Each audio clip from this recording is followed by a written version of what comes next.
कि इंसान के लाइफ में दो चीज़ होता है, इंसान जीतता है या सीखता है। और काम किया हुआ और खर्च किया हुआ कहीं नहीं जाता है। बस महीने के करोड़पति हो आप? जी सर, मैं 8 साल के अंदर दिन रात एक करने के बाद मैं 80 लाख कमाया था। AWPL के अंदर मैं सिर्फ 10 महीने के अंदर करोड़पति बन गया था। क्या हुआ था, कैसे हुआ था? कहते हैं कि आपने अपना पूरा शरीर खराब कर लिया, वो सही साबित हुआ?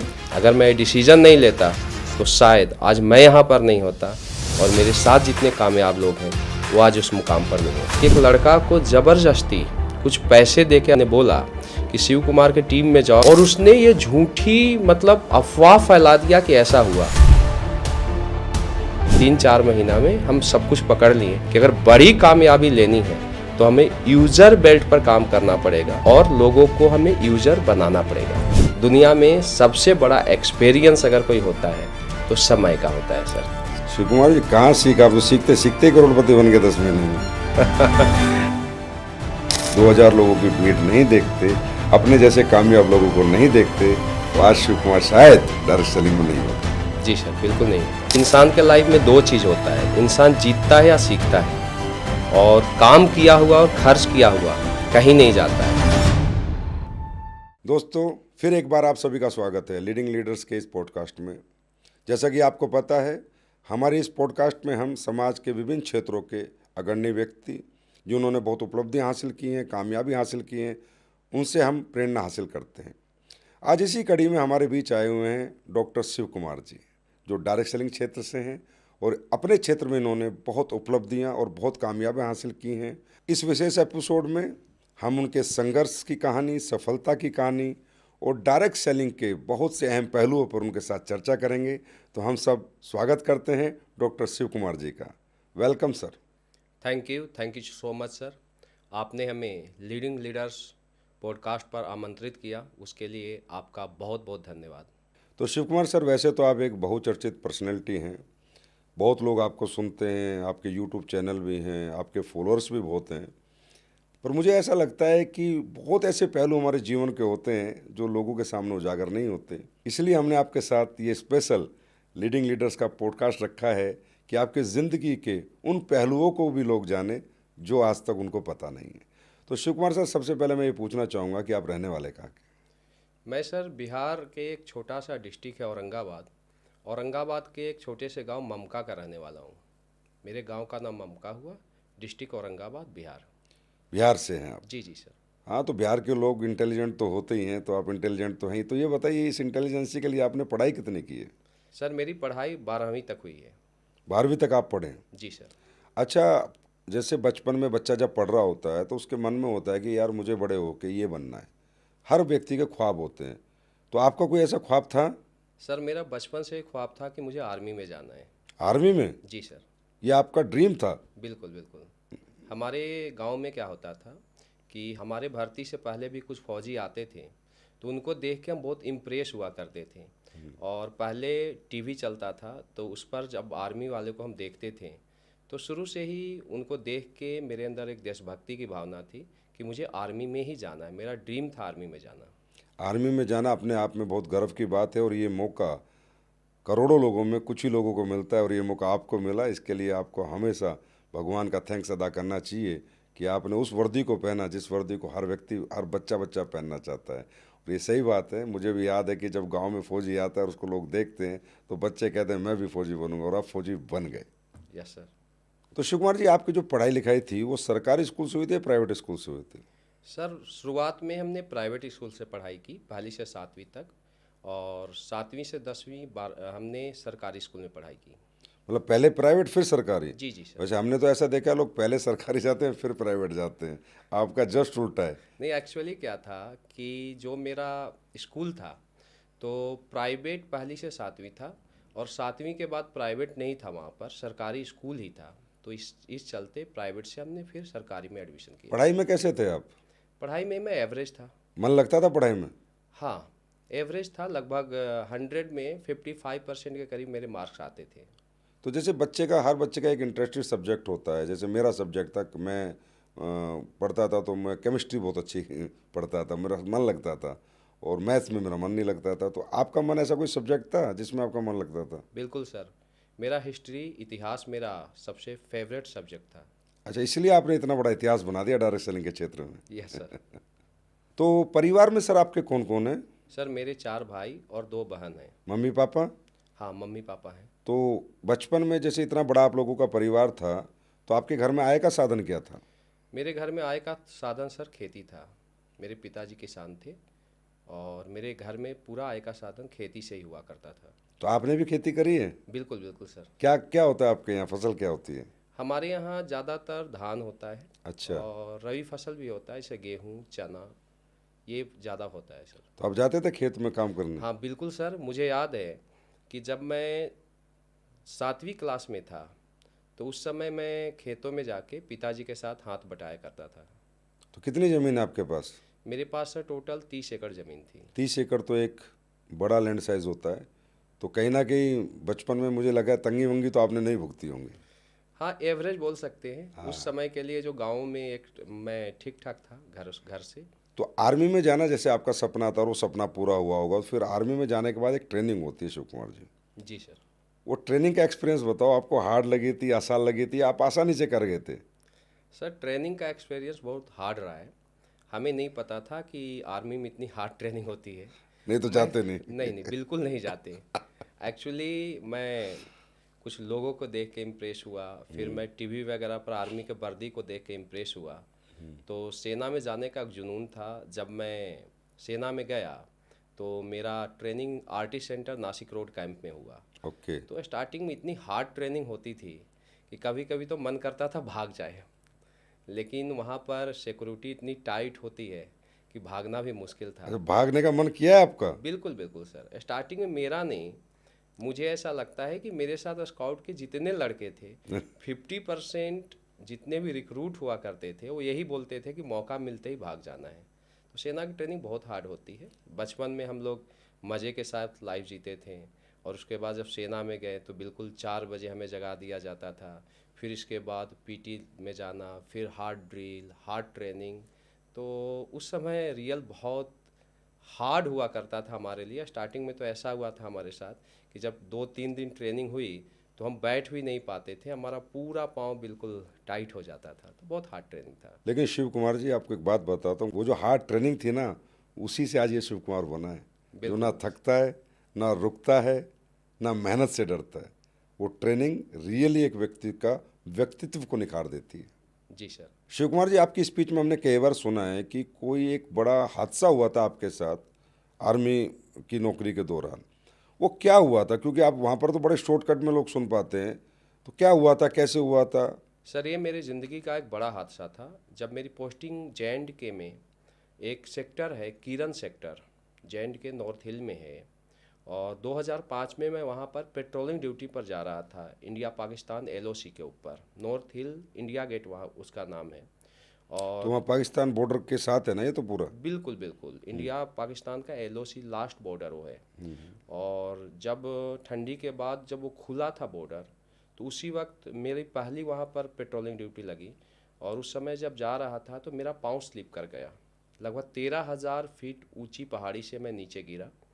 कितना? और 13,000 13,000 फीट फीट? जी जी, 13,000 फीट। वहाँ पर बिल्कुल बर्फ़ था सर, सूखी बर्फ़ थी। और जब मैं नीचे गिरा तो लगभग 500,000 फीट मैं नीचे जा रहा था, तो मुझे पता ही नहीं चल रहा था मैं कहाँ जा रहा हूँ। तो आर्मी में एक ट्रेनिंग दिया गया था मुझे कि अगर आप कहीं गिर जाते हो बर्फ़ के अंदर तो हाथ पांव मारना है। तो मुझे वो याद आया, तो मैं हाथ पांव चला रहा था, तो ऑटोमेटिक मुझे लगा मैं रुक गया हूँ। तो रुकने के बाद मैं देखा तो मैं कंसंटीना वायर जो एलओसी होता है मैं उसको पकड़ लिया था। मेरे हाथ से बहुत ज़्यादा खून निकल रहे थे और ट्रेनिंग में बताया गया था कि अगर खून निकलते हैं तो हाथ ऊपर करके पटका बांधना है। तो मैं सर से पटका खोला और बांधा, और वहाँ से बाई हेली मुझे लाया गया था आरआर हॉस्पिटल में। हेलीकॉप्टर के माध्यम हाँ, से? हेलीकॉप्टर के माध्यम से मुझे लाया गया था। वो मेरे ज़िंदगी का एक बहुत ही दर्दनाक हादसा था। तो शिव कुमार जी, कितने दिन लगे आपको रिकवर होने में? सर रिकवर होने में लगभग मुझे 6 महीने लग गए थे। 6 महीने हॉस्पिटलाइज थे आप? हाँ, हॉस्पिटल में कुछ दिन थे, फिर हम लीव पर गए और आर्मी में भी हमें कैटेगरी मिल गया था। तो लेकिन पूरा हीलिंग होने में मुझे 6 मंथ लग गए थे। पूरा हील होने में? जी जी सर। लेकिन ब्लेस्ड हो आप भगवान से। बिल्कुल बिल्कुल 13,000 फीट खाई में गिरने के बाद भी आज आप जीवित हैं और इतनी ऊंचाइयों पर हैं और इस मुकाम पर हैं। शायद परमात्मा ने इसी दिन के लिए आपको जिंदा रखा। बिल्कुल सर, भगवान का बहुत बहुत धन्यवाद। शायद हमें वो डायरेक्ट सेलिंग कराना चाहता था या लोगों के कैरियर के लिए कुछ कराना चाहता था, तो उस दिन मैं बच गया। नहीं तो मेरे से पहले उस खाई में जो भी गिरा है, एक इतिहास है, कोई भी नहीं बचा है सर। मैं ही वहाँ से बच के आया हूँ। शायद मेरे माता पिता का कर्म था या लोगों का दुआ था या भगवान का आशीर्वाद था, जो कि मैं वहाँ से बच के आ गया। उसके लिए भगवान का बहुत बहुत धन्यवाद। अच्छा शिव कुमार जी, मैंने आज ये समझा आपकी इस स्टोरी से कि आप इतने बड़े फॉलोअर क्यों। आपने बताया मैं गिर रहा था तो मुझे ट्रेनिंग याद आई कि हाथ पैर मारने मैंने मारे। आपने बताया कि मुझे हाथों से खून निकल रहे थे, मुझे बताया गया था आर्मी की ट्रेनिंग में पटका मारना है तो मैंने बांधा। आज मुझे रियली में आपकी कामयाबी का राज पता चला कि आपको जो ट्रेनिंग दी जाती है आप उसे 100% फॉलो करते हैं। यस सर, सेना से हमें बहुत कुछ सीखने को मिला। सेना में ऐसा बोला जाता है कि दिमाग लगाने को किसने बोला है, और डायरेक्ट सेलिंग से भी वो शूट करता है। इसीलिए सेना वाले भी लोग डायरेक्ट सेलिंग में बड़े बड़े लेवल पर हैं, सक्सेसफुल हैं। शिवकुमार जी, कभी आपकी ज़िंदगी में ऐसा कोई एहसास आपको हुआ था कि जो आप कर रहे हैं ये बहुत नहीं है? कोई ऐसा इंसिडेंट कि मुझे अभी बहुत कुछ करना है, या इम्पोर्टेंस ऑफ मनी आपको कभी लाइफ में लगी हो कि यार अगर आज ये पैसा होता तो ये घटनाक्रम मेरे साथ नहीं होता या मैं ऐसी ज़िंदगी नहीं जीता? क्योंकि दुनिया में दो तरह के लोग हैं। एक व्यक्ति है जिसने ज़िंदगी में एक ही काम को करके पूरा जीवन जिया, नौकरी करके, चाहे वो टीचर है, चाहे डॉक्टर है, चाहे इंजीनियर है, चाहे आर्मी पर्सन है। पर आपके बारे में सबको पता है कि आपने डायरेक्ट सेलिंग में इतना बड़ा मुकाम हासिल किया है। तो ऐसी कोई प्रेरणादायक घटना रही है क्या? जी बिल्कुल सर। एक्चुअली जब मैं आर्मी में था तो 2006 में मेरा एक कज़न है, मेरा एक कज़न चचेरा भाई था जिसको कैंसर हो गया था। और कैंसर होने के बाद मेरे से भी हेल्प मांगा गया पैसे का। लेकिन उस समय यह सच्चाई था कि मेरे पास पैसे नहीं थे, जिसके कारण मैं हेल्प नहीं कर पाया। और उसका इलाज हुआ, लेकिन उस तरीके का इलाज नहीं हो पाया जो होना चाहिए, जिसके चलते वो मेरा कज़न दुनिया से चला गया। उस समय मुझे पता चला कि पैसे का बहुत बड़ा इम्पोर्टेंस है, और ज़िंदगी में पैसा इसलिए कमाना चाहिए कि अपनों का कोई बुरा वक्त आए तो पैसा काम दे। मतलब वो आपके लिए एक दुखद घटना रही जी कि सर। अगर आज मैं अपने भाई के लिए मेरे पास पैसे नहीं है, अगर पैसे होते तो शायद मेरा भाई बच जाता। जी जी सर। वहाँ से आपके अंदर ये उमंग पैदा हुई होगी कि कुछ करना है। कुछ करना है। तो आपकी ज़िंदगी में डायरेक्ट सेलिंग कब आई थी? मेरे लाइफ में डायरेक्ट सेलिंग सर 2008 में आया। कहाँ पर? 2008 में मैं मेरठ पोस्टिंग आया था, और मेरठ पोस्टिंग आने के बाद मुझे डायरेक्ट सेलिंग के बारे में पता चला। तो आपने जैसे ही पता चला ऐसी इस अपॉर्चुनिटी को ग्रैब कर लिया, या आपके भी फॉलोअप्स वगैरह लगे थे? नहीं सर, डायरेक्ट सेलिंग के बारे में मुझे बताया गया तो मैं डायरेक्ट सेलिंग के बारे में अधूरा जानता था, और मुझे ऐसा लगता था कि मैं डायरेक्ट सेलिंग के बारे में जानता हूँ, लेकिन मुझे कुछ पता नहीं था। तो जिस व्यक्ति ने मुझे डायरेक्ट सेलिंग में लाया, वो मेरा लगभग 1 साल फॉलोअप किया है। 2007 से ही फॉलोअप स्टार्ट किया, लेकिन मैं उसे इग्नोर कर देता था। तो ऑटोमेटिक एक दिन ऐसा हुआ कि मेरठ में एक बड़ा सेमिनार चलता है संडे को, मुझे उसमें इनवाइट किया गया। और जब मैं सेमिनार में गया, लगभग 2000 लोग की भीड़ थी वहाँ पर। और मैं जब वहाँ पर देखा तो पता चला कि डायरेक्ट सेलिंग एक ऐसा कॉन्सेप्ट है जहाँ पर आर्मी वाले लोग बड़ी बड़ी कार मेंटेन कर रहे हैं, जहाँ पर मिडिल क्लास लोग बहुत बड़ी लग्जरी लाइफ को जी रहे हैं। तो मैं यहाँ पर वेन्यू को देख के इम्प्रेस हुआ, और मैं इस इंडस्ट्रीज को ज्वाइन किया। मतलब आपने बताया कि आप इंस्पायर हुए अपने जैसे कामयाब लोगों को देखकर। जी उससे पहले आपके डायरेक्ट सेलिंग के कॉन्सेप्ट को पूरी तरह समझ ही नहीं पाए थे।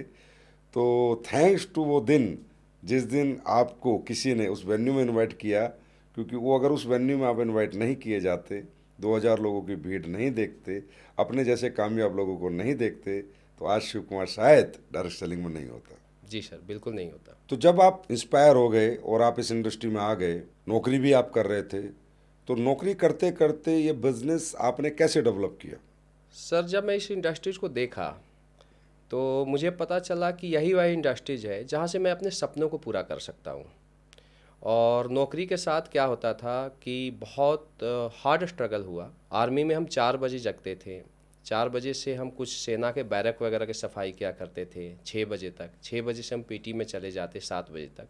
7 से 8 हमें 1 घंटे का टाइम मिलता, उसमें हम जाके लोगों को इनविटेशन किया करते थे। फिर इसके बाद सेना में हम 8 से 1 बजे तक सेना का ड्यूटी दिया करते थे। 1 बजे से लगभग 2 या ढाई बजे तक हमें टाइम मिलता, उसमें हम अपना लंच करते। और लंच के बाद जो भी हमें टाइम मिलता, हम वहाँ से अपनी साइकिल उठाते और जाके प्लान करते या फॉलोअप करते। इसके बाद शाम में लगभग 7 बजे तक हम सेना में इंगेज रहते थे। और कभी कभी ड्यूटी रहती तो 10 बजे तक हम सेना का ड्यूटी दिया करते। और रात को जो हमें टाइम मिलता, लगभग कभी हम 12 बजे तक 1 बजे तक जाके हम प्लान किया करते। तो हमने सेना और डायरेक्ट सेलिंग दोनों को मैनेज किया। छोटा छोटा जो आपको टाइम मिला, घंटा आधा घंटा, उसमें आपने बिजनेस डेवलप किया। तो जर्नी वाकई में उस टाइम पे कठिन रही होगी, क्योंकि कुछ थोड़े थोड़े से एक्सपीरियंस हमारे भी ऐसे ही हैं।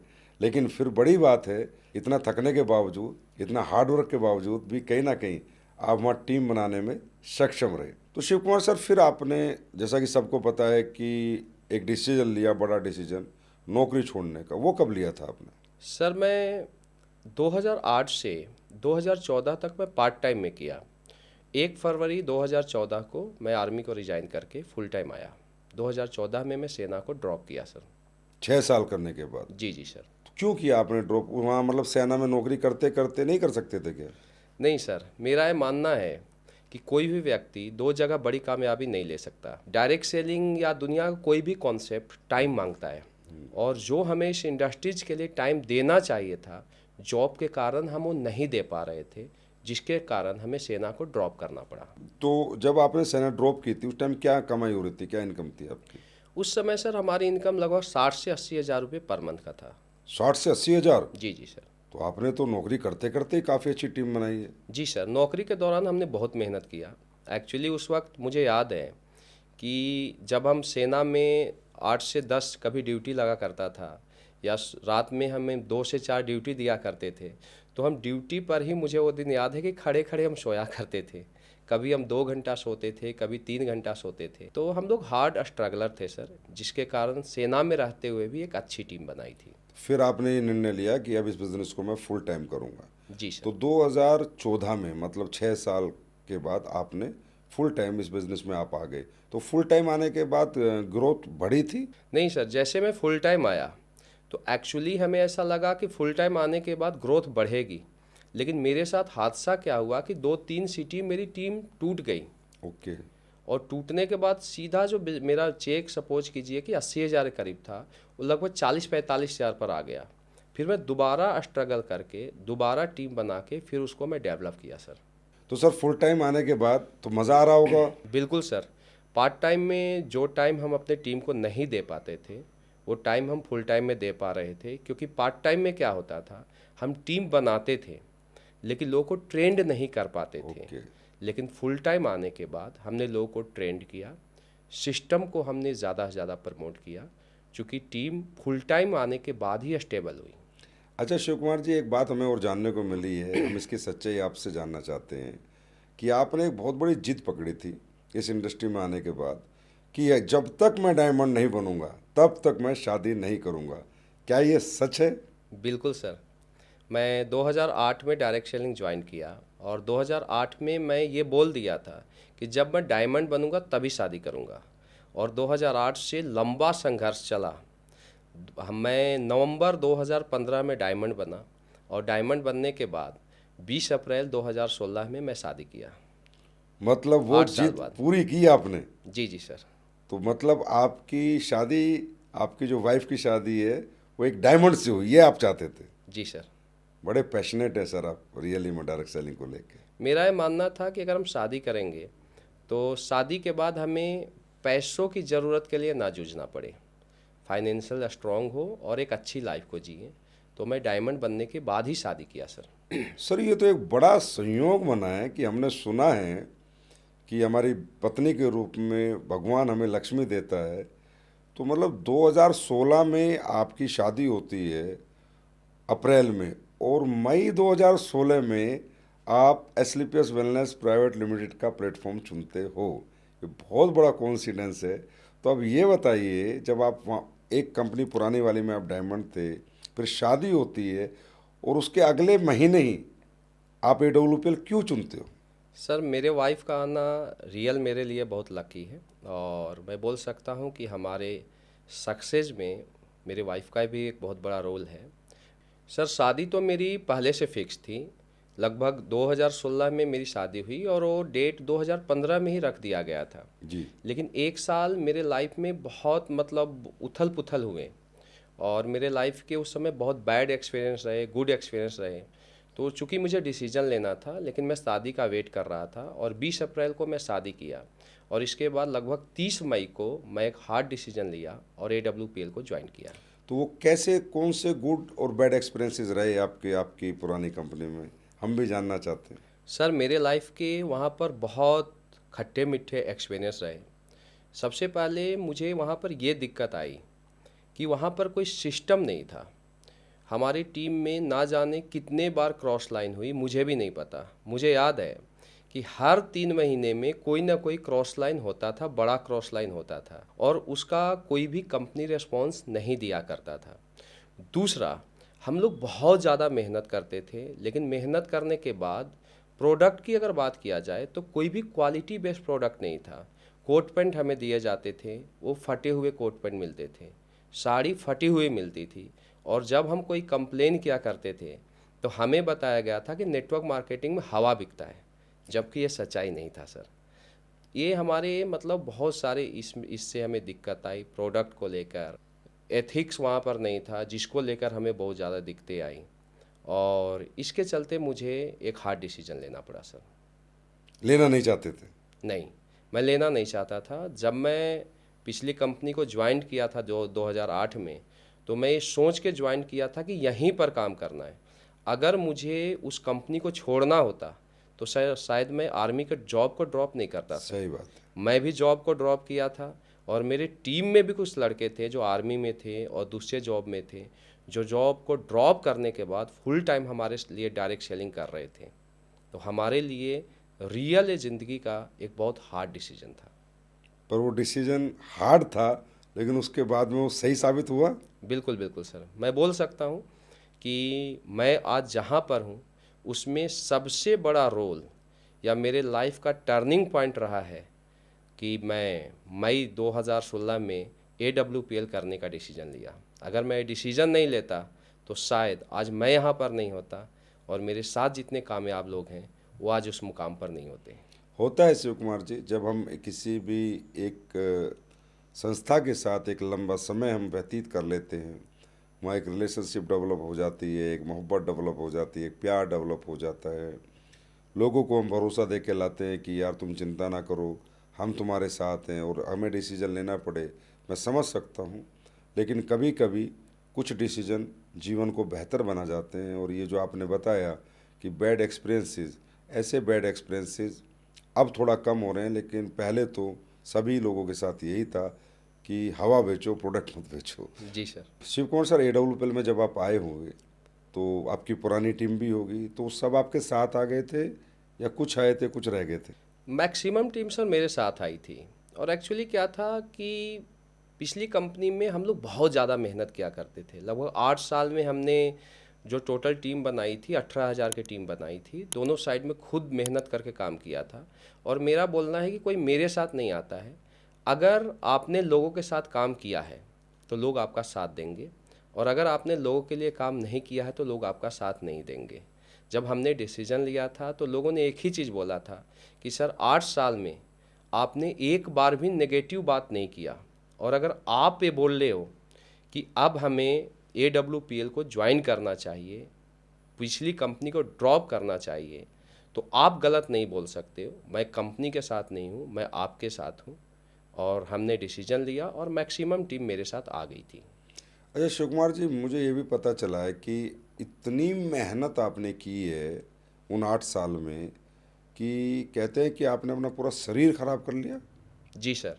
एक्चुअली अगर मैं बोलूं तो उन 8 साल में मुझे याद है कि मैं रात में बसों में धक्का खाता था। कभी मेरठ से दिल्ली आता और दिल्ली से बस पकड़ता, कभी फर्रुखाबाद जाता, दिन में मीटिंग करता, फिर वहाँ से दूसरी ट्रेन पकड़ता, फिर मैं कोलकाता जाता, फिर वहाँ मीटिंग करता, फिर वहाँ से मीटिंग करने के बाद मैं चंडीगढ़ निकलता, मैं वहाँ मीटिंग करता। मुझे याद है सर, मैं एक एक साल घर से बाहर रहा हूँ और इतना हार्ड स्ट्रगल किया कि ना मेरा खाने का ठिकाना होता था, ना मैं शरीर को ध्यान देता था। और रियल अगर स्ट्रगल की बात किया जाए तो मैं पिछले कंपनी में ही स्ट्रगल किया हूँ सर। तो यहाँ आने के बाद कितने दिन में अचीवमेंट आ गई थी आपको? सर यहाँ आने के बाद एक्चुअली जब मैं AWPL ज्वाइन किया तो मुझे नहीं पता था कि प्रोडक्ट का क्या अहमियत होता है। मुझे यहाँ आने के बाद पता चला कि क्वालिटी बेस्ड प्रोडक्ट का रिजल्ट कितना बड़ा होता है। और मेरे साथ AWPL का प्रोडक्ट काम करना स्टार्ट किया, यहाँ के एथिक्स का साथ मिला, यहाँ का प्रिंसिपल का मुझे साथ मिला। और जहाँ पर मैं 8 साल के अंदर दिन रात एक करने के बाद मैं 80 लाख कमाया था, AWPL के अंदर मैं सिर्फ 10 महीने के अंदर करोड़पति बन गया था सर। 10 महीने के करोड़पति हो आप? जी सर, सिर्फ 10 महीने के? केवल 10 महीना। ये अपने आप में बहुत बड़ी अचीवमेंट है शिव कुमार जी। ये सब आपकी पुरानी मेहनत का और जो जज्बा था आपके अंदर पहले दिन से, उस जज्बे का कमाल है। 10 महीने का करोड़पति, ये बहुत बड़ी अचीवमेंट है। जी सर, मैं सुना था पहले कि इंसान के लाइफ में 2 चीज़ होता है, इंसान जीतता है या सीखता है। और काम किया हुआ और खर्च किया हुआ कहीं नहीं जाता है। मुझे पता था कि जो मैं मेहनत किया हूँ और मैं दिल से मेहनत किया हूँ वो ज़रूर रिजल्ट आएगा। और सर वहाँ का मेहनत मैं AWPL में आके इनकेस किया हूँ। तो शिव कुमार जी, यहाँ आने के बाद आपको कोई दिक्कत नहीं आई कि वहाँ के प्रोडक्ट तो बिल्कुल ही अलग थे, यहाँ के प्रोडक्ट बिल्कुल ही अलग थे, वहाँ की एजुकेशन अलग थी, यहाँ की एजुकेशन अलग थी, वहाँ की लीडरशिप अलग थी, यहाँ की लीडरशिप अलग थी? दिक्कत आई या मज़ा आया? सर स्टार्टिंग में मज़ा भी आया और दिक्कत भी आई। दिक्कतें आई कि जब हमने यहाँ पर डिसीजन लिया आने का, तो आने के बाद जो मेरे कुछ अपलाइन थे वो हमारी टीम को डिस्टर्ब करना स्टार्ट किए, नेगेटिव करना स्टार्ट किए। इवन एक फर्रुखाबाद का केस है कि वहाँ पर क्या हुआ कि एक लड़का को ज़बरदस्ती कुछ पैसे दे के अपलाइन ने बोला कि शिव कुमार के टीम में जाओ और बताओ कि प्रोडक्ट खा के कोई मर गया है। और उसने ये झूठी मतलब अफवाह फैला दिया कि ऐसा हुआ। फिर हमने बहुत मुश्किल से वेरीफाई किया कि ये गलत है, क्योंकि सर पहले तो हमें ये बताया गया था कि डायरेक्ट सेलिंग में कोई भी ऐसा प्रोडक्ट दिया ही नहीं जा सकता जो लोगों को हेल्थ सही कर सकता है, केवल कोट पैंट साड़ी को हम बेचना जानते थे। तो जब यहाँ पर आए तो यहाँ यूजर बेल्ट के प्रोडक्ट थे, तो वहाँ का सिस्टम अलग था और यहाँ का सिस्टम अलग था। तो यहाँ पर हमें काफ़ी सारे ट्रेनिंग से सीखना पड़ा, कौन सा प्रोडक्ट किस बीमारी पर काम करता है, या बॉडी को सही रखने के लिए बॉडी को क्या क्या हर्ब्स की ज़रूरत होती है, वो यहाँ पर हमने समझा। तो शुरू में हमें सीखने में कुछ दिक्कतें आई, लेकिन धीरे धीरे 3-4 महीना में हम सब कुछ पकड़ लिए कि अगर बड़ी कामयाबी लेनी है तो हमें यूज़र बेल्ट पर काम करना पड़ेगा और लोगों को हमें यूज़र बनाना पड़ेगा। शिव कुमार जी, कहाँ सीखा? आप तो सीखते सीखते ही करोड़पति बन गए 10 महीने में। एक्चुअली सर यहाँ पर आने के बाद टीम हमारे पास ऑलरेडी थी, टीम में कोई कमी नहीं थी, टीम बहुत जुनूनी थी और पिछले कंपनी का एजुकेशन सिस्टम अच्छा था, लीडरशिप अच्छा था। हमें एक भूख था सक्सेस का कि हमें कामयाब होना है, और हमारे जो टीम के लोग थे उनको भी एक भूख था कि मुझे जल्दी कामयाब होना है। और जैसे हम AWPL में आए और यहाँ का प्रोडक्ट हमने लोगों को प्रमोट किया, और प्रमोट करने के बाद गजब का रिजल्ट आया सर। ऐसे लोग जिसके घुटने डॉक्टर ने बोला कि तुम्हें रिप्लेस करना पड़ेगा, और हमने उनको प्रोडक्ट दिया, और प्रोडक्ट देने के बाद बोला कि सर ऐसा है, आप प्रोडक्ट यूज कीजिए, अगर दूसरी जगह आपने मान लीजिए 5 लाख खर्च किया है और हमारा प्रोडक्ट आप ले जाइए, आप 10,000 20,000 का प्रोडक्ट खाइए। अगर आपके घुटने ठीक नहीं होते हैं तो आप ये समझिए 5,20,000 लग गया, और अगर आपके घुटने सही हो जाते हैं तो समझिए 20,000 में आपके घुटने अपने हो गए। और उन लोगों ने अगले 2 महीना बाद 3 महीना बाद बताया कि बेटा जो काम डॉक्टर ने नहीं किया वो काम आपने किया, आप हमारे लिए राम हो, और आके गले लगा लिए, रोने लगे। तो रियल अगर हमें यहाँ तक पहुँचाया है सर, तो क्वालिटी बेस्ड प्रोडक्ट ने पहुँचाया है। जो काम 8 साल में नहीं हुआ वो काम 10 महीने में हुआ सर। कमाल किया आपने। बिल्कुल सर। सर ये बताइए, आपकी ज़िंदगी में ऐसी कौन सी अचीवमेंट रही जो प्राप्त करने के बाद आपको लगा कि हाँ, डायरेक्ट सेलिंग करने का मेरा निर्णय सही रहा? सर मेरे लाइफ में पहला ये सपना था कि मुझे ड्रीम कार लेनी है, और मैं पिछली कंपनी में 8 साल स्ट्रगल किया, वहाँ पर वो सपना पूरा नहीं कर पाया। और यहाँ आने के बाद केवल 8 महीने के अंदर मैं अपने सपनों का पहला लग्जरी कार ऑडी Q3 लिया था। तो रियल वो मेरे लाइफ का एक ड्रीम था, एक सपना था, वो पूरा हुआ। और दूसरा अगर मैं बात करूं तो हर व्यक्ति डायरेक्ट सेलिंग में कामयाब होना चाहता है, लेकिन आज यहाँ पर आने के बाद मुझे सबसे ज़्यादा खुशी इस बात को लेकर है कि मेरे टीम में जब मैं पहली बार आया था तो 14 कोर लीडर के साथ मैं मीटिंग किया था, और आज वो सारे के सारे लीडर करोड़पति क्लब के हिस्सा है। किसी के पास 1 करोड़, किसी के पास 2 करोड़, किसी के पास 10-15 करोड़ तक अचीवमेंट है। तो ये मेरे लिए सबसे बड़ी अचीवमेंट है सर। बिल्कुल सही कहा आपने। जो अपने लोग होते हैं, जिनको हम सपने दिखाते हैं, जो हमारा साथ देते हैं, सबसे ज़्यादा खुशी तभी मिलती है जब उनके सपने पूरे होते हैं। हमारे सपनों से बड़ी खुशी हमें तभी होती है जब अपने भी अचीवमेंट प्राप्त करते हैं। तो इसमें कोई शक नहीं कि आपके साथ जो आपकी कोर टीम थी आज सारी की सारी करोड़पति है। तो शिव कुमार जी, आज 2025, 17 साल का डायरेक्ट सेलिंग का एक्सपीरियंस आपके पास है, अचीवमेंट आपके पास है। कोई ऐसी 5 सीख आप हमारे सभी डायरेक्ट सेलर्स को दें कि जिनका अनुसरण करके वो भी आप ही की तरह इतनी बड़ी सफलता हासिल कर सकें। जी सर, बहुत अच्छा सवाल है। और जितने भी डायरेक्ट सेलर हमें सुन रहे हैं उनको मैं ये बताना चाहूँगा कि डायरेक्ट सेलिंग में बड़ी कामयाबी लेना है तो सबसे पहले अपलाइन को ब्लाइंड फॉलो करना पड़ेगा। चाहे कुछ भी हो, आप अपलाइन को ब्लाइंड फॉलो कीजिए। मैं इसलिए यहाँ पर पहुँचा हूँ क्योंकि जिस तरीके से मैं 2008 में अपलाइन को ब्लाइंड फॉलो करता था, आज 2025 में भी वैसे ही ब्लाइंड फॉलो कर रहा हूँ। दूसरा, किसी भी कंपनी में बड़ी कामयाबी लेने के लिए क्वालिटी बेस्ड प्रोडक्ट का होना बहुत ज़्यादा ज़रूरी है। क्वालिटी बेस्ड प्रोडक्ट रहेगी तब आप पैसिव इनकम लेंगे, और क्वालिटी बेस्ड प्रोडक्ट नहीं रहेगी तो एक ना एक दिन नेटवर्क धराशायी हो जाएगी। तीसरा, इस इंडस्ट्रीज में बहुत बड़ी कामयाबी लेने के लिए चाहे परिस्थिति कुछ भी हो, यहाँ अच्छे दिन आते हैं, बुरे दिन आते हैं, एक व्यक्ति को हमेशा पॉजिटिव रहना पड़ेगा। मेरा मानना है कि दुनिया में पॉजिटिव व्यक्ति ही सक्सेसफुल होता है, और सक्सेसफुल व्यक्ति ही पॉजिटिव है। मैं बहुत सारे डायरेक्ट सेलर को देखा हूँ सर कि अच्छे अच्छे लेवल पर जाने के बाद चाहे कारण जो भी हो, लेकिन वो नेगेटिव हो जाते हैं, और जहाँ से वो बहुत बड़ी कामयाबी ले सकते हैं वहाँ से वो पीछे हट जाते हैं। तो पॉजिटिव रहना बहुत ज़्यादा ज़रूरी है। अगला हमारा पॉइंट है कंसिस्टेंसी। यहाँ पर कामयाब होने के लिए हर व्यक्ति को रोज़ करना ज़रूरी है और लगातार करना ज़रूरी है। जो व्यक्ति लगातार इस काम को करता है वो हमेशा बड़ी कामयाबी लेता है। और हमारा पांचवा हमारा पॉइंट है कि धैर्य रखना पड़ेगा। अच्छे दिन आते हैं, बुरे दिन आते हैं। हमारे साथ भी ऐसा हुआ कि मैं 2008 से 2016 तक लगातार स्ट्रगल किया, बहुत हार्ड स्ट्रगल, बहुत संघर्ष किया, लेकिन कामयाबी नहीं मिली। अगर मैं धीरज नहीं रखता तो शायद आज मैं क्राउन एम्बेसडर नहीं होता। और मैं विषम परिस्थितियों में भी उतना ही काम किया, उतना ही धीरज रखा जितना कि सम परिस्थिति में था। तो धीरज रखना पड़ेगा।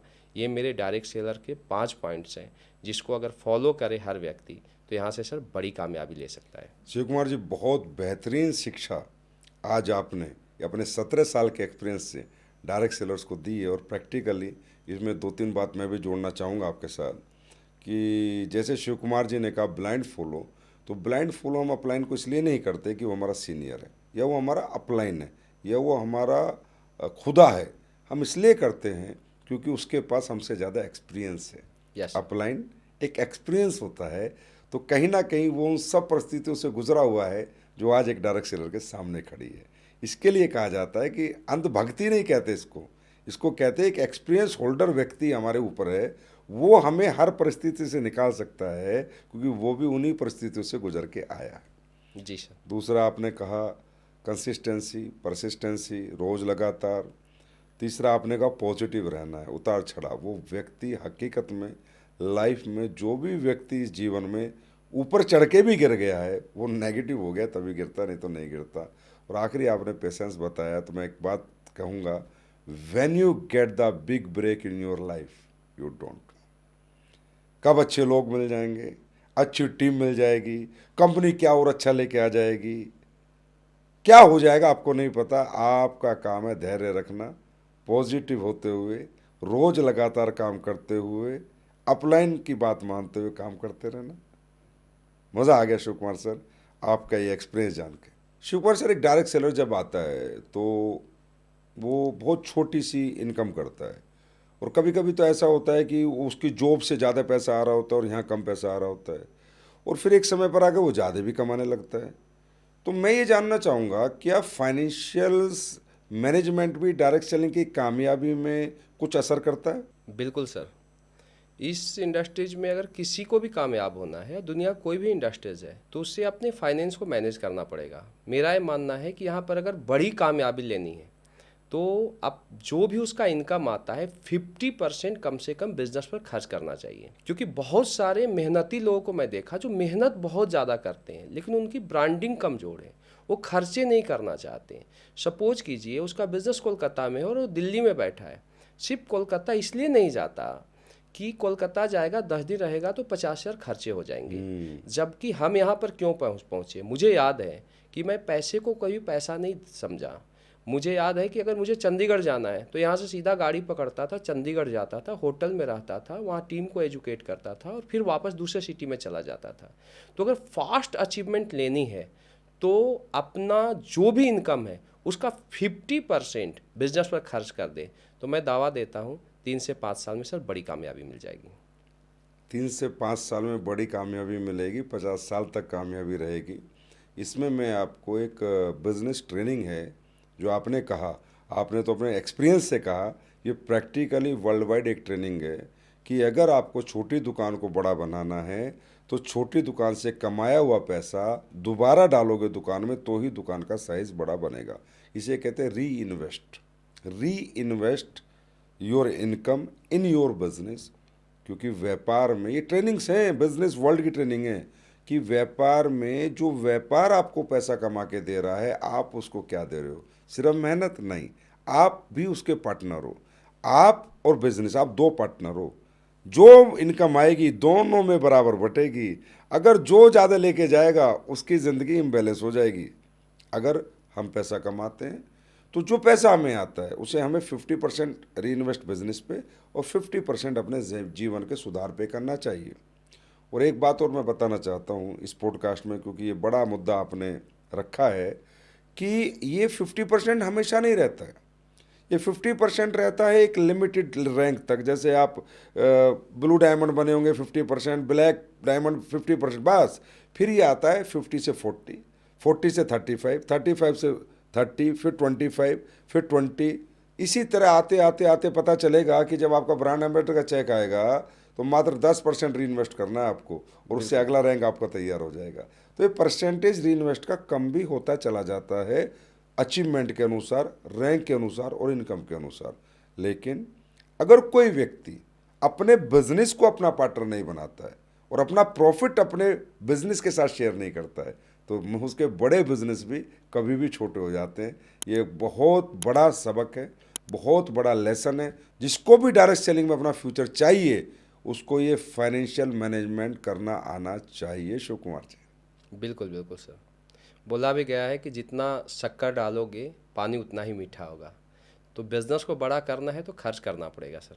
Shiv Kumar sir, direct selling का एक सिस्टम होता है, एजुकेशन सिस्टम भी होता है, यहाँ कुछ इवेंट्स भी होते हैं, जैसे संडे सेमिनार्स होते हैं, फ्राइडे ट्रेनिंग्स होती हैं, फंक्शंस होते हैं, रेजिडेंशियल ट्रेनिंग्स होती हैं 3-3, 4-4 दिन की, ट्रिपल टीज होती हैं, ट्रेन द ट्रेनर्स।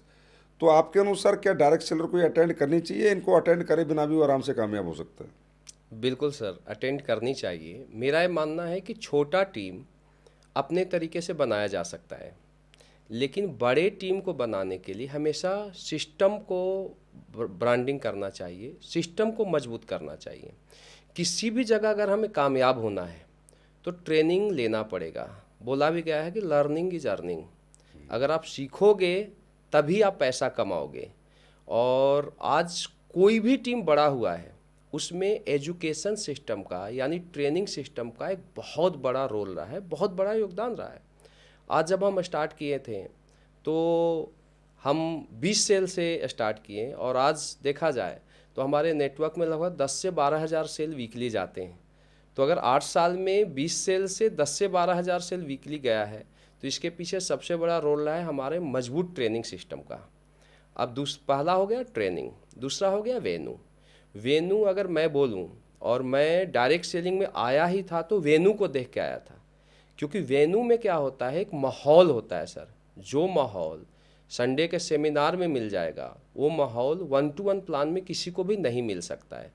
तो एक माहौल को पॉजिटिव बनाने के लिए एक सेमिनार को स्ट्रॉन्ग करना ज़रूरी है।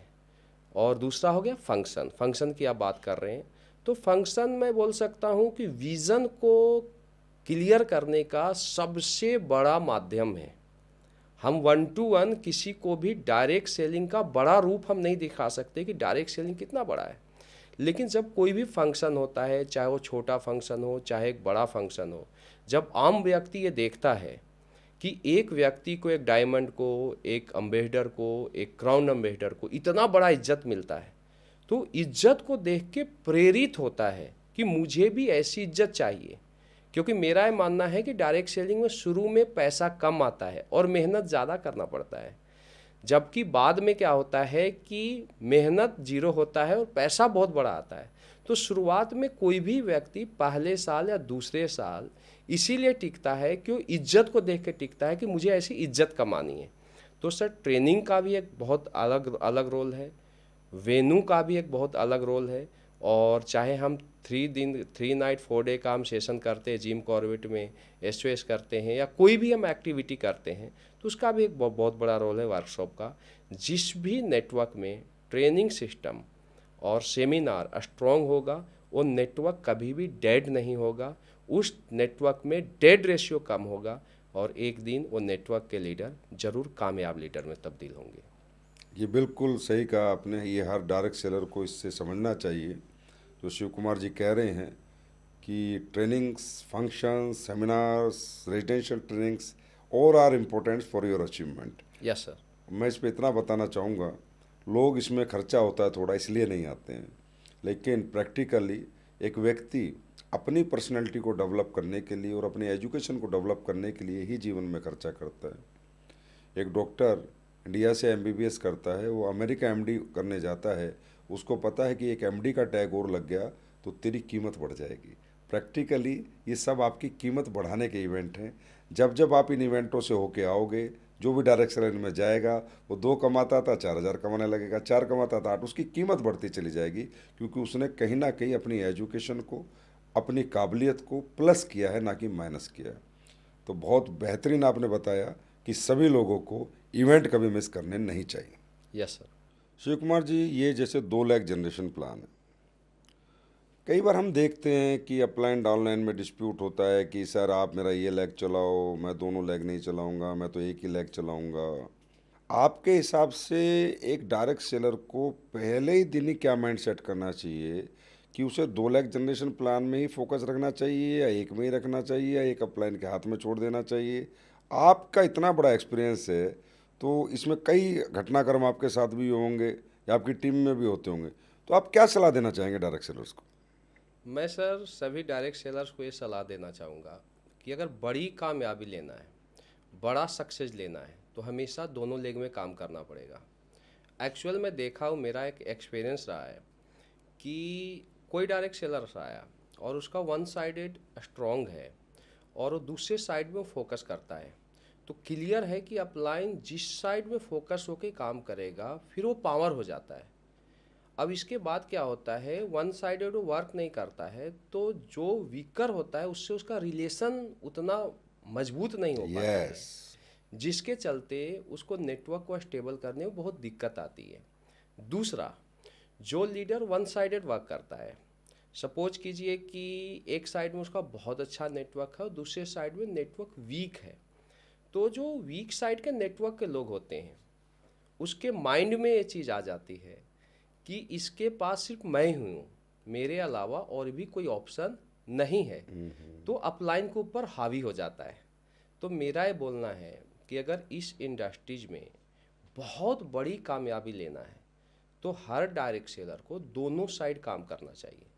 और इससे क्या होता है, सपोज कीजिए कि कोई लेग वीक है, तो जो लेग वीक होता है उसमें हमेशा नेगेटिव लोग ज़्यादा होते हैं, और जो पावर लेग होता है, जो स्ट्रॉन्ग लेग होता है, उसमें पॉजिटिव लोग ज़्यादा होते हैं। सर, जो लीडर दोनों लेग में जाता है उसका रिलेशनशिप दोनों लेग्स के लोगों से अच्छा होता है, क्योंकि कोई भी व्यक्ति अगर यहाँ पर बड़ा बनना है तो ये जर्नी 10 करोड़ 20 करोड़ का नहीं है, ये जर्नी 100 करोड़ का है। और 100 करोड़ तक पहुँचने के लिए हमेशा एक डायरेक्ट सेलर को दोनों लेग पर खड़ा रहना पड़ेगा। तो मेरा ये डायरेक्ट सेलर्स को मैसेज है कि अगर आपको 100 करोड़ तक जाना है तो आप दोनों लेग्स में काम कीजिए। बड़ा परफेक्ट मैसेज आपने दिया है। मैं इसमें इतना सा प्लस करूँगा कि आपके पास अगर एक पावर भी है, लोग भी खूब हैं, फिर भी आपको जाना है, क्योंकि आपको इन्हीं लोगों को और आगे लेके जाना है। नंबर्स बहुत बड़े हैं 100 करोड़ तक पहुंचने के लिए। तो अगर आपके रिलेशनशिप, व्यवहार, आचार, ट्रेनिंग, मीटिंग आपकी जैसी ही होंगी, आपके दोनों नेटवर्क में आप ही की मॉनिटरिंग होंगी, आप ही के विचार होंगे, तो दोनों नेटवर्क आपके हिसाब से चलेंगे। नहीं तो एक नेटवर्क अपलाइन के हिसाब से चल रहा है, एक आपके हिसाब से चल रहा है, एक इधर कंफ्यूज है, एक इधर कंफ्यूज है। इसीलिए ग्रोथ आपकी उतनी फास्टेस्ट नहीं होती जो लोग एक ही लेग में काम कर रहे होते हैं।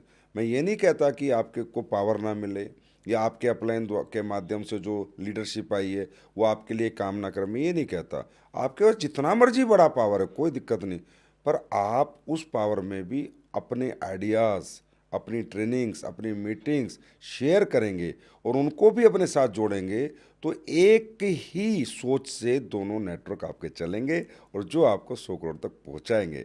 तो शिव कुमार जी, बिल्कुल आपने सही कहा, हमें अपना फोकस और इन्वॉल्वमेंट दोनों लेग पे करके रखना चाहिए, चाहे पावर कितना ही बड़ा हो, पर जाना वहाँ भी चाहिए। Yes sir. Shiv Kumar sir, कई बार होता है कि अपलाइन डाउनलाइन के भले की बात करता है, उसके अच्छे की ही बात करता है, क्योंकि डाउनलाइन अगर बड़ा बनता है तो अपलाइन भी कहीं ना कहीं बड़ा ही बनता है, हम सब मिलके बड़े बनते हैं। पर आप उन लोगों के बारे में क्या कहना चाहेंगे जो अपलाइन की बात मानते ही नहीं है, हमेशा ही अपलाइन को कहते हैं मैं मेरे हिसाब से कर लूँगा? तो आपके अनुसार ये सही है, उन्हें बात माननी चाहिए? और अगर वो नहीं मानते तो अपलाइन को कैसा रिएक्ट करना चाहिए?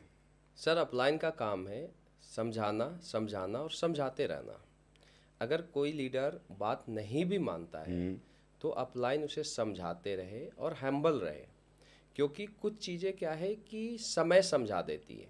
आज ऐसे बहुत सारे लोग हैं जो आज से 3 4 साल 5 साल पहले अपलाइन की बातें नहीं मानते थे, लेकिन आज वही काम उनके और डाउनलाइन के बीच हुआ तो उनको पता चल गया कि उनके सक्सेस में अपलाइन का कितना बड़ा रोल है। तो अपलाइन को अपना रोल करना चाहिए, उसे कभी भी अपने रोल को नहीं छोड़ना चाहिए। एक समय ऐसा आएगा कि समय बता देगा, समय उसे समझा देगा कि क्या सही है और क्या गलत है। दुनिया में सबसे बड़ा एक्सपीरियंस अगर कोई होता है तो समय का होता है सर। सही कहा आपने। हमें भी ये सिखाया गया है कि आपकी डाउनलाइन को एक बार बताओ, 2 बार बताओ, 3 बार बताओ, 30 बार, आपका काम है बताते रहो। वो नहीं कहते जागते रहो, आपका काम है सही बात बताते रहो। वो नहीं मान रहा तो उसको हाल पे छोड़ दो, पर आप कोई गुस्सा उक्सा मत करो उस पर, डांटा वाटा डांटना टूटना नहीं है। बोलो भाई ठीक है, ओके, बेस्ट ऑफ लक, आप करो अपने हिसाब से, बढ़ो आगे, मानो तो सही, ना मानो तो सही, क्योंकि हम किसी को ज़बरदस्ती अपनी बात नहीं मनवा सकते, लेकिन हम समझा तो पूरी ज़िंदगी सकते हैं। बिल्कुल बिल्कुल सर। आज के समय में तो पापा अपने बच्चे के लिए इतना कुछ करते हैं, लेकिन हर बच्चा अपने पापा की बात नहीं मानता है। तो अपलाइन भी एक पापा की तरह है, मैं बोल सकता हूँ एक माँ की तरह होना चाहिए अपलाइन को, जिसको अपना रोल करना चाहिए। उसका डाउनलाइन उसको क्या देगा, क्या करेगा, इससे उससे कोई लेना देना बिल्कुल नहीं सही। है। अपलाइन अगर अपना रोल करेगा तो मेरा मानना है कि डाउनलाइन एक दिन ज़रूर समझेगी कि अपलाइन हमारे लिए क्या किया है, और एक समय सक्सेसफुल होने के बाद ज़रूर बोलेगा डाउनलाइन कि सर, आपके मार्गदर्शन के कारण, आपके गाइडलाइन के कारण मैं यहाँ तक पहुँचा हूँ। ऐसे बहुत सारे लीडर मेरे लाइफ में आए जो पहले नहीं समझते थे कि लीडर उनके लिए क्या कर रहा है, लेकिन आज वो समझते हैं कि आज वो जहाँ तक पहुँचे हैं उसमें अपलाइन का एक बहुत बड़ा रोल है। तो मैं बोलता हूँ अपलाइन को एक माँ का रोल करना चाहिए। मैं आपको बताता हूँ, जैसे अभी आपने कहा कि बच्चे पापा की बात नहीं मानते, नहीं, मानते शुरू में नहीं है, 30-35 साल बाद कहते पापा सब सही कहते थे, पापा पढ़ने के लिए कहते थे, पापा कहते थे बेटा बस 12 साल पढ़ ले पूरा जीवन ऐश करेगा, लेकिन हम क्रिकेट खेलते थे, तब समझते हैं। जी जी। तो वो कहावत है, when you understand the game of your life, जब तक आप सही गलत समझते हो, you are too old to play, फिर उस गेम को आप खेल नहीं पाते। यस। आज मैं कुछ ऐसे उदाहरण जानता हूँ हमारी कंपनी में, मेरे पास आते हैं कई बार अपलाइन, सर ये बात नहीं मानता, सर मैं इसका ये कर दूंगा, सर मैं इसका ये कर दूंगा। कई बहुत केस है मेरे पास ऐसे आते ही रहते हैं, क्योंकि इतनी बड़ी कंपनी है। तो मैं लोगों को कहता हूँ पैसे सही है, रखो, कुछ मत बोलो। बोला सर कैसे ना बोलें, सर हम कहते हैं एस में आना है तो एस में लोग नहीं लेके आ रहा, सर हम कहते हैं फंक्शन में आना तो फंक्शन में नहीं आता, सर ना कभी क्या नाम है हमें सही फिगर देता। मैं कहता हूँ वक्त समझाएगा, समय समझाएगा, अभी बच्चा है नहीं मान रहा, बड़ा होने दे, डायमंड बनेगा तो समझेगा, ब्लू डायमंड बनेगा तो समझेगा, ब्लैक डायमंड बनेगा तो समझेगा, रॉयल डायमंड बनेगा तो समझेगा, क्राउन डायमंड बनेगा तो समझेगा। जैसे जैसे इसकी उम्र इस व्यापार में बढ़ती जाएगी, यही बंदा सब बातें मानेगा। और हकीकत में शिव कुमार जी, जो आज से 2 साल पहले कुछ नहीं मानते थे प्लानों के, सब कुछ मान रहे हैं। बिल्कुल बिल्कुल सर, समय सब कुछ समझा देती है। और एक तो मेरे पास ऐसा एग्जाम्पल है कि एक लीडर हैं, उन्होंने ब्लैक डायमंड तक सिस्टम को फॉलो ही नहीं किया, सिस्टम से बाहर रहे। ब्लैक डायमंड के बाद उनको पता नहीं क्या हुआ, एक ट्रेनिंग हुई थी हम लोगों की CLT, उसमें उन्हें समझ में आ गया यार मेरी तो सारी गलतियां हैं, और उन्होंने फॉलो कर लिया। शिव कुमार जी 25,000 के चेक से 2 लाख की कैपिंग भी लगा दी मात्र 1 साल के अंदर। तो माना ना, लेकिन ब्लैक डायमंड के बाद माना कि हाँ सिस्टम और अपलाइन को मानना चाहिए। तो मानते हैं लोग, लेकिन हमें भी संयम रखना चाहिए एज ए अपलाइन। एकदम से ऐसा रिएक्ट नहीं कर देना चाहिए कि अभी मानो, मानेंगे। हमारा काम है समझाना, समझाना और समझाते रहना। सर जैसे अभी आपने बताया कि आपका एक्सपीरियंस रहा कि प्रोडक्ट से रिजल्ट्स आते हैं, अच्छे होते हैं, तो एक अच्छी इनकम, अच्छी ग्रोथ कम समय में लोगों को मिलती है। तो मैं आपसे ये पूछना चाहता हूँ कि हम इस बिज़नेस में आने के बाद हमें प्रोडक्ट सिर्फ बेचने में ध्यान देना चाहिए या खुद भी यूज़ करना चाहिए? कई बार होता ये है कि हम बेच तो प्रोडक्ट कमाने के लिए अपनी कंपनी के रहे हैं, और हमारे जो डेली यूज़ के प्रोडक्ट है वो खा दूसरी कंपनी के रहे हैं। तो आपके हिसाब से क्या हद तक सही है? सर आपका ये बहुत ही अच्छा सवाल है, और मैं इस पर ये बताना चाहूँगा कि किसी भी डायरेक्ट सेलर को लोगों को अपने प्रोडक्ट के बारे में बताने से पहले उसको खुद प्रोडक्ट यूज करना चाहिए। क्योंकि जब तक कोई भी डायरेक्ट सेलर अपना प्रोडक्ट यूज नहीं करेगा तो उसे पता कैसे चलेगा कि हमारा प्रोडक्ट कितना क्वालिटी बेस है। दूसरा चीज़, उसे विश्वास नहीं होगा कि हमारे प्रोडक्ट में कितना दम है, कितना ताकत है, और उसकी डाउनलाइन भी कॉपी करेगी। क्योंकि बोला गया है कि जो आप बोलते हो वो लोग नहीं करते हैं, जो आप करते हो वो लोग करते हैं। तो मेरा ये बोलना है कि सबसे पहले जो भी प्रोडक्ट है आप खुद यूज कीजिए। अगर आपको रिजल्ट आएगा तो आप ऑटोमेटिक आप लोगों को बताएंगे, और फिर इसके पहले प्रोडक्ट यूज कीजिए, फिर आप लोगों को प्रोडक्ट के बारे में बताइए। तो मेरा ये बोलना है कि हर डायरेक्ट सेलर को एक बेस्ट यूज़र बनना चाहिए। क्योंकि अगर हम प्रोडक्ट यूज़ नहीं करते हैं, अब हम अपने घरों में प्रोडक्ट यूज़ नहीं करवाते हैं, तो हम लोगों को क्या मैसेज दे सकते हैं कि हमारा कौन सा प्रोडक्ट अच्छा है या कौन सा प्रोडक्ट ख़राब है।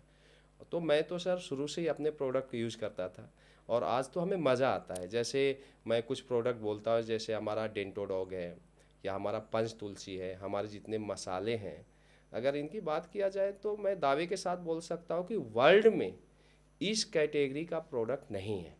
तो ये हमें कैसे पता चला? क्योंकि हमने प्रोडक्ट यूज़ किया। तो हम 100% लोगों को विश्वास के साथ बोलते हैं कि अगर आपके दांत में कोई पायरिया है या कोई भी दांत खराब है तो आप हमारे डेंटो डॉग को यूज कीजिए, क्योंकि हमने इसको यूज करके अपने दांतों को सही किया है।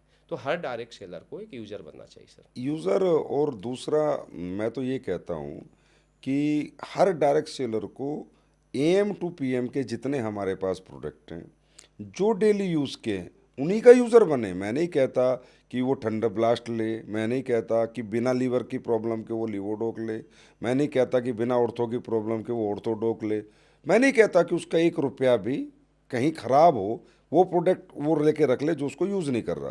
पर मैं ये कहता हूँ कि भाई जो प्रोडक्ट आपकी कंपनी के सुबह AM से PM तक आपके काम आते ही आते हैं, जो आप यहाँ से नहीं ले रहे बाहर से ले रहे हो, बाहर से बेहतर क्वालिटी है उन प्रोडक्टों की, बाहर से बेहतर प्राइस है उन प्रोडक्टों के, तो आप बाहर की साबुन क्यों लगा रहे हो? आप बाहर का तेल क्यों यूज़ कर रहे हो, बाहर का शैम्पू क्यों यूज़ कर रहे हो, बाहर का पेस्ट क्यों यूज़ कर रहे हो, बाहर के मसाले क्यों यूज़ कर रहे हो, बाहर का तेल क्यों खा रहे हो, वो तो सेम प्राइस में। तो आप अपने यहाँ पर नहीं लोगे और आप बाहर से लोगे, तो एक तो आप भरोसा कैसे दिलाओगे। दूसरा, आपने सुना होगा कि एक बंदे ने बहुत अच्छा होटल बनाया है, बढ़िया ढाबा है, लेकिन वो खाना खाते दूसरे ढाबे पे जाता है और लोगों को कहता है मेरे यहाँ और खाना खाओ। तो उस पर कोई विश्वास करेगा क्या। तो रियली हमें यूज़र बनना है उन प्रोडक्टों का जो हमारे घर में लगना ही लगना है, और वो कहीं और से आना है तो हमें अपनी कंपनी का ही लेना चाहिए, ये मेरा भी मानना है। Yes sir. सर, आपके हिसाब से डायरेक्ट सेलिंग की दुनिया में ये प्रोडक्ट ड्रिवन बिजनेस है या पे आउट प्लान ड्रिवन बिजनेस है। सर दोनों का अपना अपना अलग अलग रोल है। मेरा मानना है कि डायरेक्ट सेलिंग की दुनिया में अगर बड़ी कामयाबी लेना है, बड़ा सक्सेस लेना है, तो सबसे पहले प्रोडक्ट की क्वालिटी ज़रूरी है। अगर प्रोडक्ट की क्वालिटी नहीं रहेगी तो आप प्लान बहुत ज़्यादा दिन तक नहीं बेच सकते। एक लिमिटेशन है प्लान को बेचने का, पे आउट को बेचने का। लेकिन अगर प्रोडक्ट की क्वालिटी अच्छी है, हम एक घर में प्रोडक्ट देते हैं और प्रोडक्ट देने के बाद उसका रिजल्ट आता है, तो वो घर लाइफ टाइम हमारा यूज़र बन जाता है। तो हम बोलते हैं डायरेक्ट सेलिंग को कि हमारा नेक्स्ट जनरेशन का बिजनेस है।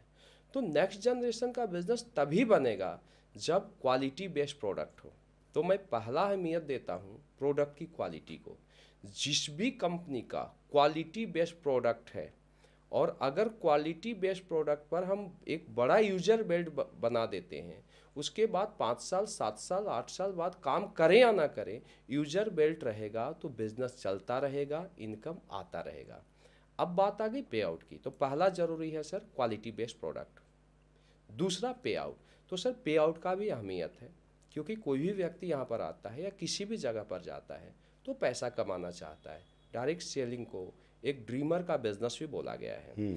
तो मेरा ये मानना है कि एक सही पे आउट होना चाहिए। बहुत सारी कंपनियां क्या करती है कि पे आउट सही नहीं देती है, जो कैलकुलेशन होता है उनका गलत होता है। लोग 10 साल से मेहनत कर रहे हैं और लोग 5 लाख भी नहीं कमा पाए, बहुत मेहनत करने के बाद भी पैसे नहीं कमाते हैं। तो ये एक अच्छा प्लान नहीं होता है, पे आउट का एक अच्छा प्लान नहीं दिया जाता है। तो एक कैलकुलेटेड पे आउट होना चाहिए कि हमारा पैसा हमें मिले, डाउनलाइन का पैसा डाउनलाइन को जाए, कंपनी का पैसा कंपनी को जाए।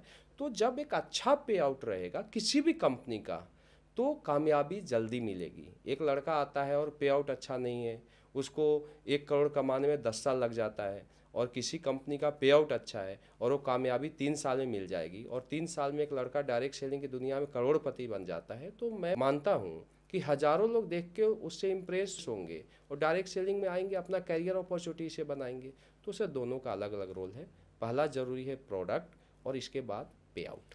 मतलब कहना ये है कि सबसे ज़रूरी तो प्रोडक्ट की क्वालिटी, जी और आपके प्रोडक्ट नीड बेस हों, यूज़र बेस हों और वर्थेबल भी हों। जी जी। और आपके प्रोडक्ट अगर क्वालिटी प्रोडक्ट हैं तो ही आपके जनरेशन टू जनरेशन कैरियर है। नहीं यस तो ये कैरियर 5-7 साल में कभी भी ख़त्म हो सकते हैं, हुआ है किसी सर। के भी, कितना हुआ ही है बड़ा सर। उसने धंधा कर लिया हो। पे आउट की मैं बात करूं, बिल्कुल आपने सही कहा है, लेकिन चलो हर व्यक्ति का अपने अपने समझ है, अपने अपने तौर तरीके हैं कि पे आउट में अगर अच्छी हैंडसम इनकम होती है तो लोग थोड़ा जल्दी ग्रोथ कर लेते हैं।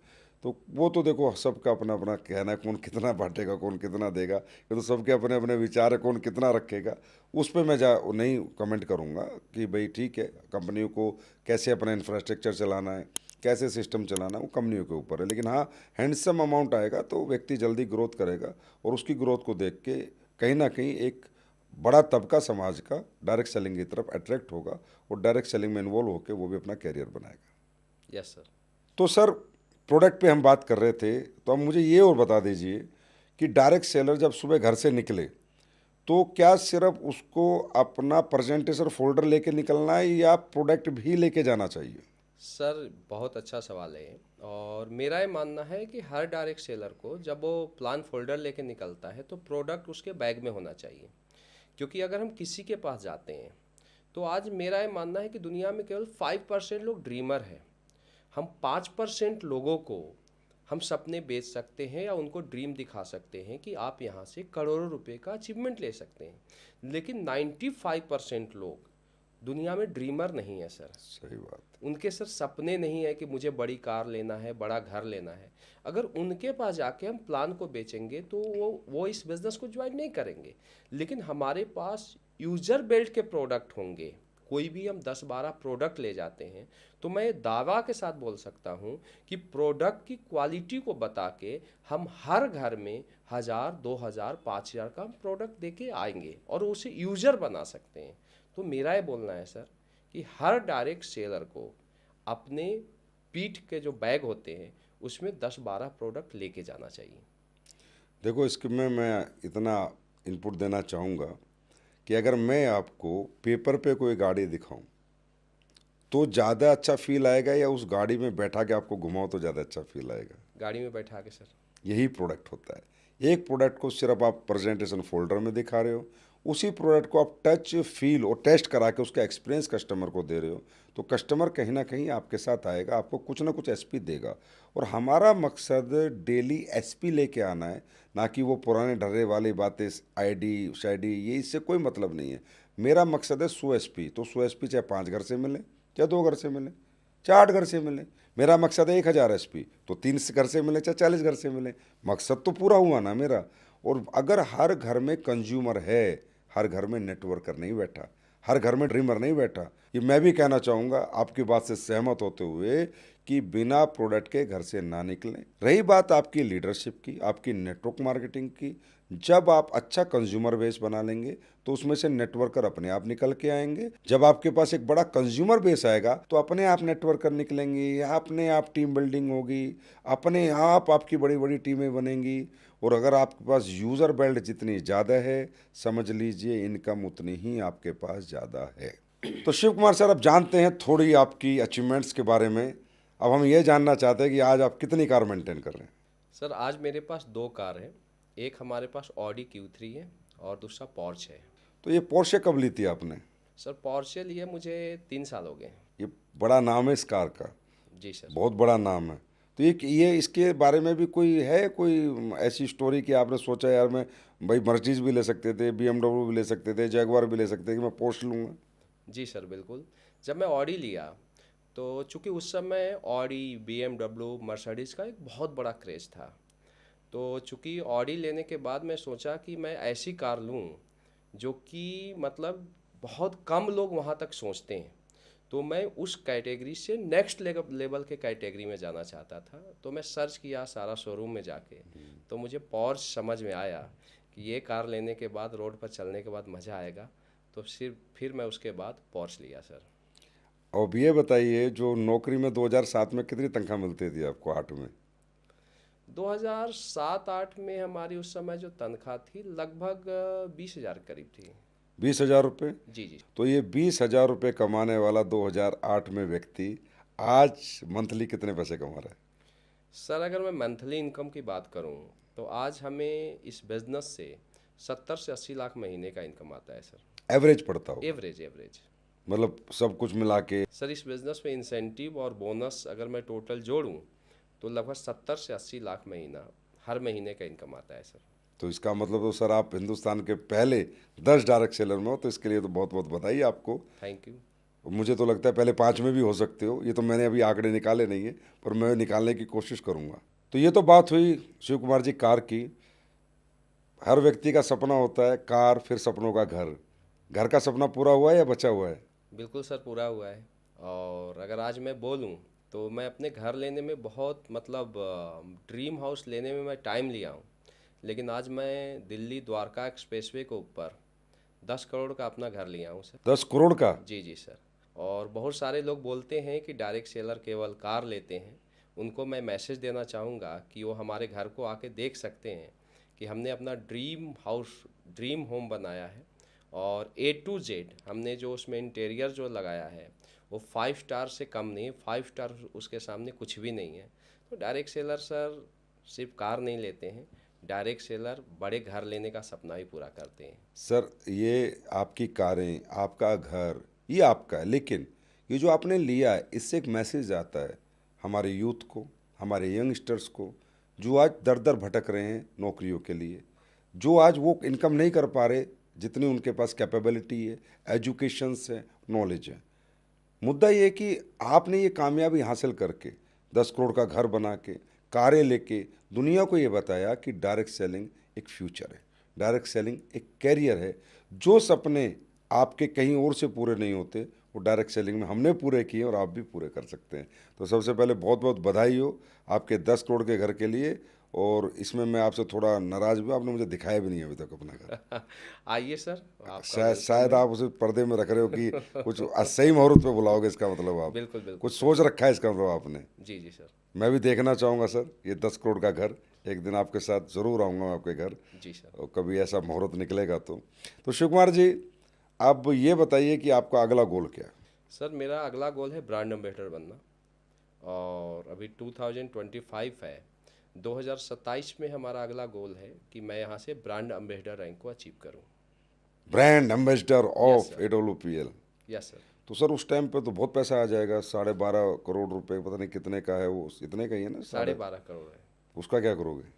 अभी आगे प्लानिंग करेंगे सर, अभी तो गोल है हमारा ब्रांड एम्बेसडर का, और नेक्स्ट प्लानिंग करेंगे, ग्रुप के साथ बैठेंगे और कोई बड़ी प्लानिंग करेंगे। आपका क्या है ना सर, 80 लाख आ रहे हैं तो इतने पैसे आ रहे हैं तो वो प्लानिंग, कितनी प्लानिंग करें? बोला है सर किधर अभी इतना पैसा आ रहा है कि कभी ये ले लेते हैं। तो बोला आप तो बोलो बड़े बन चुके हो। बहुत बड़ी बात है कि आपने अपने डायरेक्ट सेलिंग कैरियर में 2008 से लेके 2016 तक बिना कुछ प्राप्त करे भी हिम्मत नहीं हारी, और फिर अपने आप को रीडिस्कवर किया। इसे कहते हैं रीडिस्कवर। उसी एनर्जी से, उसी ताकत से जो 2008 में लगाई थी, 16 से काम किया, और आज 2025 में एक इतना बड़ा मुकाम हासिल किया कि मैं कह सकता हूँ आप भारत के पहले 10 डायरेक्ट सेलर्स में आज 100% अपनी जगह बनाने में कामयाब हुए हैं। और हो सकता है आने वाले समय में नंबर 1 भी हों, क्योंकि आप बहुत मेहनती हैं, बहुत लगनशील हैं और बहुत सौम्य स्वभाव के भी हैं। मुझे आपके बारे में पता है। तो दोस्तों, बड़ा अच्छा लगा। आज डायरेक्ट सेलिंग के कुछ अहम पहलू हमने शिव कुमार जी से जाने। अब थोड़ा सा इनकी हॉबीज़ के बारे में जानते हैं। शिव कुमार जी, बहुत बेहतरीन, महत्वपूर्ण, नॉलेजेबल ये सेशन रहा। आपने रियली बहुत अच्छी अच्छी बातें और ऐसे एक्सपीरियंस शेयर किए जिससे मुझे लगता है आने वाले समय में इस पॉडकास्ट को सुन के बहुत डायरेक्ट सेलर्स की ज़िंदगी बदलने वाली है। मैं जाने से पहले एक रैपिड फायर राउंड आपके साथ करूंगा और कुछ पर्सनल जानकारी आपके बारे में हासिल करना चाहूँगा। सर, आपका ड्रीम डेस्टिनेशन डोमेस्टिक भारत के अंदर क्या है, जहाँ बार बार घूमना पसंद करते हैं? गोवा और शिमला। एक सर। गोवा सर। और इंटरनेशनल? दुबई। दुबई कितना पसंद है आपको? जी जी सर। सर, आपका पसंदीदा खाना? लिट्टी चोखा। हाँ, बिहार से हो तो लिट्टी चोखा ही होगा। आपका मनपसंद सिंगर? कुमार सानू। आपका मनपसंद स्पोर्ट्स? क्रिकेट। खेलते हैं आप क्रिकेट? Yes sir. मुझे भी आउट किया हुआ आपने। Yes sir. आपकी मनपसंद एक्ट्रेस? दीपिका पादुकोण। और आपका मनपसंद एक्टर? अमिताभ बच्चन। आपकी ड्रीम कार? रॉयल्स रॉय। आपका मनपसंद काम? Direct selling. आपका मनपसंद कलर? ब्लू। आपकी आज तक की सबसे मनपसंद मूवी? 3 इडियट्स। शिव कुमार जी, आपके साथ आज बात करके, ये सेशन करके इतना अच्छा लगा कि मुझे भी बहुत नॉलेज और बहुत कुछ ऐसा जानने को मिला जो मैं भी आपके बारे में नहीं जानता था। और मुझे लगता है ये आज का पॉडकास्ट सेशन इस दुनिया में जितने भी लोग देखेंगे वो बहुत इंस्पायर होंगे। और ख़ासकर डायरेक्ट सेलर्स इस सेशन को सुनने के बाद, आपका जो एक्सपीरियंस जो आपने शेयर किया है, जो नॉलेज दी है, उसको अपनाने के बाद बहुत बड़ी संख्या में लोग सफल होंगे। तो शिव कुमार सर, आपका बहुत बहुत धन्यवाद। Thank you so much sir. तो दोस्तों, आज के इस पॉडकास्ट में हमें शिव कुमार सर के बारे में जानने को बहुत कुछ मिला। बहुत उन्होंने एक्सपीरियंस शेयर किए और बहुत नॉलेज शेयर की। तो जुड़े रहिए हमारे इस लीडिंग लीडर्स चैनल पर अगले पॉडकास्ट के लिए, फिर मिलने के लिए एक प्रेरणादायक व्यक्तित्व से। बहुत बहुत धन्यवाद।